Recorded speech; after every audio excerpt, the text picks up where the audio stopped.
Well, good afternoon from the UK, but good morning in Canada. So, can you give me your name, your age, your home, and your profession, please? Hi, my name is Chris Stubbings, also Stubbs Aquatics. I'm 58 years old. I'm a retired detective with the Corporate Lakes Police Service. Excellent. So, you know the format, Chris, so we'll get straight into it. First question, how many, looks like fish, but how many koi keeping stroke fish keeping years have you had? Koi keeping, probably around 20 to 30 off and on. Okay. Fish keeping, probably about 50 years. Woo! Outstanding. So, going back to your koi, what is your current pond size and how many fish do you have? It's a little hard to say because they flow into each other. Somewhere between 13 and 14,500 gallons. Wow, that's a big one. Okay, so question 3. Is this your forever pond? I certainly hope so. I've been building this main pond for over 20 years, so it's been hand dug. It's taken me a long time, but it's a slow process and a process of love that I'm constantly changing. So when I say hopefully it's the end, it never is. Don't we know that? It's not going to be the end. It's a hobby, right? You're forever building. It's like Of course, saying, of I'm course. not going to build another model tank. Yeah. I know you're going to. Yeah. So question 4. If all your fish, your filtration, everything disappeared tonight, what would be your alternative hobby tomorrow? Well, apparently it would be a date with a shovel refilling all the holes in my yard. Yeah, good answer. I like that one. So, out of the koi keeping years that you've had, what has been the biggest triumph? You know what? Probably getting up the nerve to do YouTube. Okay. I'm kind of a private person, and with COVID and everything else, my family really pushed me to get out there and be a little more socially interactive. Right, okay. Probably my biggest triumph, to be honest. Right, okay. Question 6. One piece of advice for new koi keepers. Well, if I could only give one piece of advice, probably if you think you know the size of it, double it. Yeah. So if you think you want a 5,000 gallon pond, go for 10 because you'll be adding to it. Yep. You know that as well as I do. Yep, certainly do. Question 7. What has been your biggest mistake? Well, you know what? It's kind of embarrassing, but we have a lot more severe winters than you do. So I decided one year I'm going to keep the water flowing from my skimmer and just run it through a hose just to splash it down and keep it, a little bit more aerated and keep the movement going.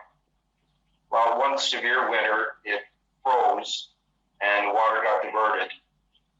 And what happened was I dropped it about 2 feet of water out of the pond, not knowing it because all the water ran under the snow and the ice. Yeah. So the ice actually stayed up, and there was about a 2-foot void between the ice, snow, and then where the water was. So it got super chilled, and the koi, they all died that one winter, and I lost probably, there's 20 really nice sized Japanese koi. Oh, God. Okay, so question 8. Future plans. Future plans. Well, remember you would just talk about my forever pond. Well, being a liner is about 20 years old in that pond, and I'm not happy with the depth of the main pond. There's a narrow section It's about 4 and a bit feet deep. I want to make that narrow section a little bit more than 6 feet deep. Right. Okay.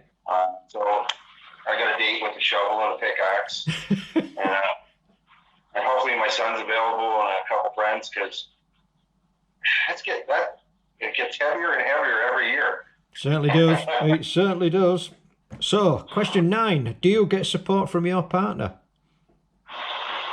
So I say that again? Do you get support from your partner? Yes, very much so. My wife has been a rock. Many years ago, I developed anxiety disorder, probably from PTSD. Yep. And depression. She's been a rock beside me, helping me through it, as is the rest of my family. Because you know as well as I do in emergency services, way back when, you didn't really come out and say anything about mental health. Yep. For fear of being chastised or being a career-ending move. Yep. I did come forward, and it cost me a lot for about 10 years. So, I didn't get dismissed, and, they didn't take me off the road or anything like that, but it definitely held me back. Right. And the name of your wife, so she gets a shout out? My lovely wife is Sandra. Hey, hello Sandra from the UK. So, final question. Question 10 is your favourite koi variety, your favourite fish. Wow. This one's pretty easy. It's a show-up. Ah, okay, yeah. We've had quite a mix of favourite fish. I'm just what show has been mentioned? I'm sure it has. Yeah, it's definitely always been my favorite, the traditionals. The only non-traditional that I say that's non-traditional is Gormal that I really like as well. But I'm a Showa, Senki, Kwaku type of guy, and definitely Utsuri. Good. Right. So I know you in our text conversation you were helping your mum, but have you got time just to run a little bit over and do a bit of a Q&A? Sure, love to. So I know I might be repeating myself because you are now the 3rd Canadian that we've interviewed in our 10 in 10 series. So what's a daily day like for you? What do you do? Well, being that I am a house husband now, I'm totally retired. So I'm a Cinderfella. And I love that. I'm going to use that. I cook, I clean, I do the laundry, and I love it. Plus I've got a big white mastiff dog. I don't know if you've seen. So she needs quite a few walks during the day. So I'm pretty busy around the house. Plus, I'm the caregiver of my mom, who lives about a block away. So I'm there every day. Yeah, I'm exactly the same. I'm a Cinderfella as well, and no regrets whatsoever. But it's amazing how much time you now don't have now you've retired. Yeah, it's kind of amazing how that happens. I was semi-retired for 3 years, where I worked in a gravel pit for 3 years. And, it was fun. It was something different than being in emergency services, as you well know. Yep. And it was a good change for that. But now that we're both Cinderfellas, hey. Rock on. Not everyone can join this club. It's a great club. It's the best job going so far. Absolutely right. And what does Sandra do for a living? She works at a banking institution. Right now, she has no plans on retiring because she likes to travel more than I do, and I don't think she'd want to be stuck at home with me. She's got to be out and around, and I'm quite content being at home. Oh, my uncle's the same. We call him the home bird. He just likes to live at home. Yeah, I like to be home or in the wilderness. I like being in the woods or by lakes or streams. Plus, my wife and I love to kayak, and there's so many spots to kayak around here. And yeah. So now that we're in the winter months and more so in Canada, how do you entertain yourself going out? Do you still get out there? You walk your dog? Oh yeah, I'm out every day, unless it's brutal, I think, really, really cold, like -30, -40. Yeah, I try not to go too much. Like most of the UK, it's in the area of Canada I'm in, it's overcast and it's gray. So, any day the sun is out, you got to take advantage of it. Yeah. But generally, in the winter months here, if the sun's out, that means it's cold. Yep. Like really cold, dress for it. And, you stay warm, you stay active. It's like, you have to experience. Yes, yeah. My daughter, Alberta, and it can get really crazy cold there. Okay. Yeah. So I visited Coquitlam in Vancouver in 2011 and was basically told there is only one sport in Canada, that's ice hockey. Is that true? There's only one sport in Canada, or Canada is all ice hockey? No, it just said there's only one sport in Canada and that's ice hockey. So when I mentioned football, I was just basically pushed to one side. Well, I did play some sports. Played a lot of hockey, yes. Into the higher leagues, and also played North American football. Right, okay. So going back to the fish, and I know there's going to be many people who are watching this that are very interested. What's the story with the fish behind you? Right now, the fish behind me are basically my shabunkins. Okay. I keep most of them in the smaller ponds here, and then I've got a pond that I built for my mom that she keeps all the brood stock during the summer, where I let them breed out. The other side of the room, I've got my koi fry that I throw out for a year before they go to the big ponds. Yep. And right now I'm in the main fish room, but my other fish room I keep barbs, which are cold water species. Yep. You don't need a heater. And then I've got another setup area in the bar where I've got some live bears, some swords, some platies. And any chance that we can have a little? Can we have a little bit of a preview if you've got the camera mobile? I can show you some of it. I can't show you the under the stairs because it'll cut out. But that's okay. If you just show people what is in your room now.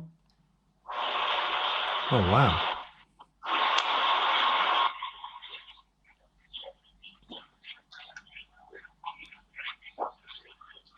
I can't really see what I'm showing you, so bear with me. Just tell me if you can still see. Yep, that's fine. That's fine. If you just lower it fractionally so we can see the base. Yeah, that'll do. That's fine. And then over here are the broodstock. Yep. All wanting to be fed. As ever. Yes, and these are some little koi. They're just little wee guys, of course. Yeah, yeah. You can see some oosery there. There's some showa. Yeah. Of course, then a small little koaku that I'll just keep for the year. And I get all my koi, I only keep domestics now. And these are all purchased for under $15. I'm not going to win any awards or enter any contest with them, but you know what? I like them. And that's Why the not? thing. Why not? So I'll just take you through a quick little buzz tour here. I'm just working on my one of my barb tanks now, and you can probably see that I'm trying to go with a riverbed look. Yeah, yeah, it looks cool. So they're a little nervous because I just changed everything around in there. Yeah. And They'll soon get used to it. Let's take you through my messy bar area. These are some of the live bears, the platy tank and swordtail tank, if you can see those. Yes, yeah. How many tanks do you have in total? Oh boy, now you're gonna test my math skills. About 8. 8 tanks. 8 or 10, I don't know. I don't know if can you still see or no? Yes. So this is in behind the stairs. It was kind of wasted space, so I made that into a small tank room. It looks like a mangrove. Yeah, so I can heat this to set you with a small space heater. Yeah. And so you can see right through from one end and underneath the steps into the other live bear tank. So I'll take you back to the main room now. Okay. And you can see I've got some issues with some hockey stuff. Oh, do you know what? I was going to put my Vancouver Canucks shirt on. Well, then I'd have to torment you, wouldn't I? Yeah. At least we'll be playing them Saturday. All right. I tried to get into the ground at Vancouver in 2011, but they were almost at the final and nobody could get tickets. No, it's pretty hard, depending on the city you're at. Yeah, yeah. I know that Seattle has a team that will take some pressure off Vancouver. Good, good. So that brings us to the end of the Q&A, I guess. I think we're wrapped up at around, we've got about 16 and a half minutes. Is there anything that you want to say from Canada to the UK? We discussed favourite channels with Ken Richards. Is there any channels that pop up that you look forward to seeing? There's so many in the UK that I follow and I really enjoy. Yours, I like Leon's budget koi keeping. I definitely like Martin and Koi Water Plants and Rants because, you know, we have similar backgrounds and he's a great guy.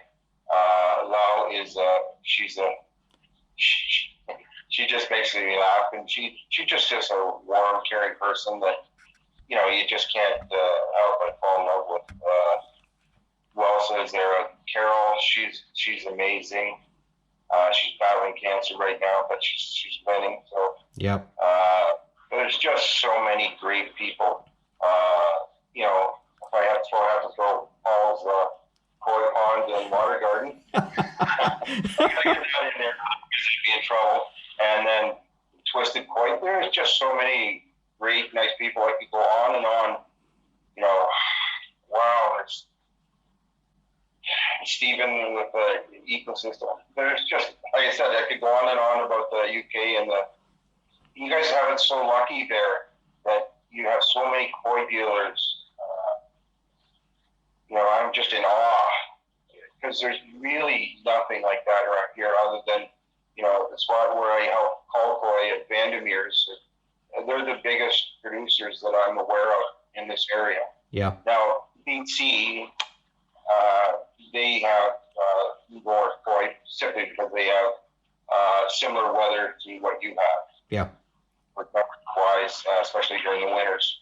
So, you know, here in Ontario, and I'm a little bit further north than Sydney or Ken, so they're kind of in a microclimate there where they get warmth off Lake Ontario, so they don't get to the minus 30s and the minus 40s. Oh, God.